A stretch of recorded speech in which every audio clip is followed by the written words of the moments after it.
Capital now joins us. Amit, hi, good morning. Good to have you on the show. First, a word on Infosys and, in fact, the entire tech sector. How would you approach it after the numbers from Infosys yesterday and the kind of reaction that we have seen?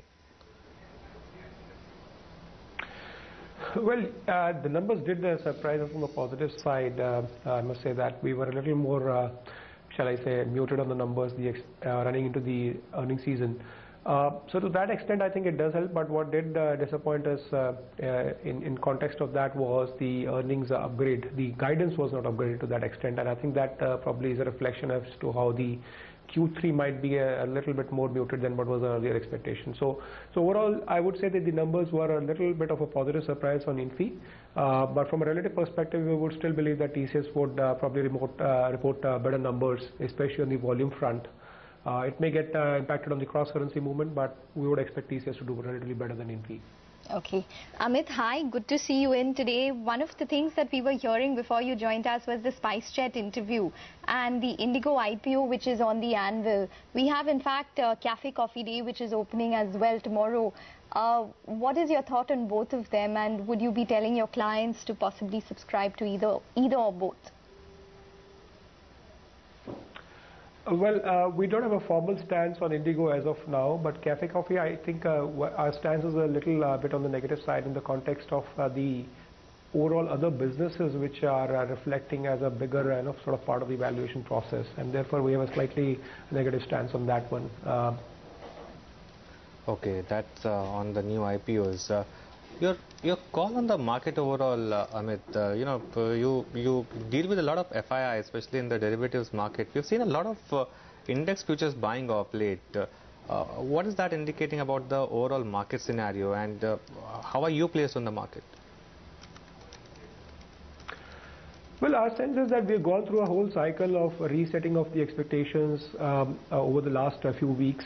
We believe that was very much in the offing, given that most of the earnings sort of revisions were on the downgrade side. We believe that we are more or less at the fag end of the downgrade cycle. We believe that the markets will now re-rate only on a very strong evidence of earnings picking up rather than just hope, which was the move that we've seen over the last so many months. We remain positively biased on the overall trajectory of the market. Having said that, we are more stock specific rather than sector specific, and therefore our approach towards allocating portfolio is more driven by the bottoms up approach, and that's where our stance is reflected in the way we are picking and recommending our preferred picks. Okay, we have Hindustan Unilever, which is coming out with its numbers tomorrow. Any estimates in terms of volume growth as well as the overall picture for HUL, and would you be a buyer? Well, we are expecting a sort of a mid-single-digit volume growth for Unilever for the current quarter. Having said that, we do believe that the valuations fairly well captured that in the estimates as of now, and therefore our preference for some time has been more in favor of ITC than Unilever, given that the ITC quotes at quite a reasonable discount now, and is probably bottoming out on the volume numbers for this FY16 number. So from a 12 to 18 months perspective, ITC has been our preferred pick on the consumer staple space, so to say. We've seen a big rally, or a big short covering bounce rather, in metal names, Vedanta, Hindalco. A lot of these stocks have rallied, Tata Steel as well. Is it a space that you like, or would you say that maybe the short covering bounce is done? Well, I guess so. It's more or less done. I mean, we did have a tactical, sort of quick trade-in, trade-out positions some time back when the volatility was quite high, and some of these stocks had really come off quite sharply. But I guess having bounced back, some of them as high as 25-30% from their lows, I guess we're probably done for the moment. And I think the next trigger will probably come in only when we see the final, sort of normalization of the entire, growth picture at the global level. So unless we get to see a few months of data as to how the new normal for the China growth is and what the new normal for the global sort of consumption data is, I think these stocks will probably be in a range. So as of now, I would probably say that more or less the bounce is done for the metals stocks in general. Okay. Amit, what are you expecting from a couple of these rural-focused stories in light of the fact that the monsoon will be possibly impacting collections, etc., especially this quarter? Say, for example, M&M Financial. Last quarter was quite bad for them. Do you expect the pain to worsen this quarter, maybe improve? Well, we do not have a formal stance on that space as such, but in general, we believe that the worsening of the picture may not be as much as is there in the consensus number. Our sense is that while the monsoon may look like a 12-13% shortfall versus the long period averages, but I guess the distribution and the timing is something that was not that bad, and therefore our stance is a little different versus the market consensus, which seems to be quite negative about it.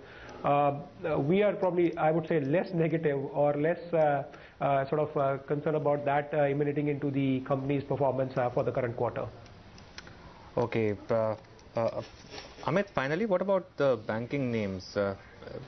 Bank Nifty is struggling a bit, even though it's seen a bit of a rally, but clearly at higher levels, there's selling pressure, whether it's PSU banks or private banks. Any picks in this space?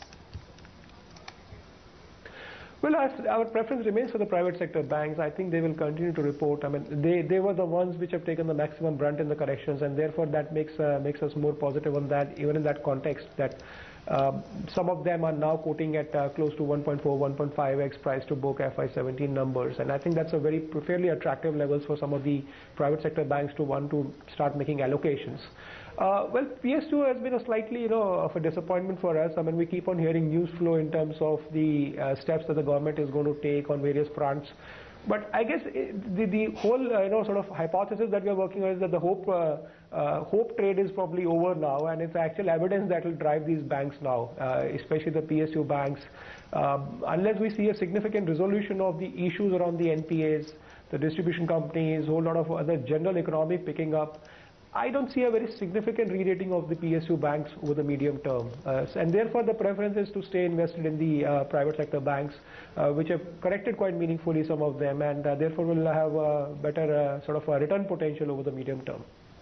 Okay. All right. Fair enough, Amit. We leave it on that note. Any disclosures? Well, there are all the sectors that we discussed. We are advising our institutional clients on that, and I may have holdings in some of the sectors that we discussed today. Thank you. All right, Amit, we leave it on that note. Thanks very much for joining in and talking to us. So that's some fundamental perspective, and a global M&A deal where there is a reverse fee of the two big companies which is spoken about, AB and Bev, with the Sab Miller deal, which is around $108 million in terms of a transaction value, or $103 billion rather in terms of a transaction value, and there are some more details about the terms of agreement which are flashing on your screen. Time for